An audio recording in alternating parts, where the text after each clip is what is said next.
প্রথমত আপনি সবার আগে মাথা ঠান্ডা রেখে আপনার ঘরের ফ্ল্যাটের দরজা আছে, মেইন দরজা, এটা খোলা রাখবেন।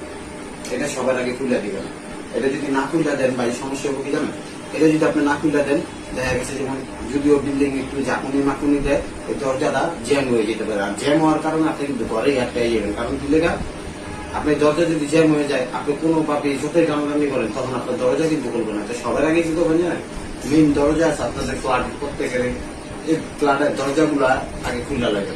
খোলার পরে ঠিক আছে, দ্বিতীয়ত আপনি মনে করেন যে আপনার ঘরের গ্যাস সিলিন্ডার যদি থাকে, এরকম সিলিন্ডার সবারই আছে, ঠিক আছে, এরকম সিলিন্ডার সবারই আছে। কিন্তু মনে করেন যে এই সিলিন্ডার আপনি কি করতে হবে, সবার আগে থেকেই করতে হবে। কিন্তু সিলিন্ডার এই লাইজার খুলে রাখবেন, খুলে নেবেন, নগদ খুলে ফেলাইবেন, ঠিক আছে।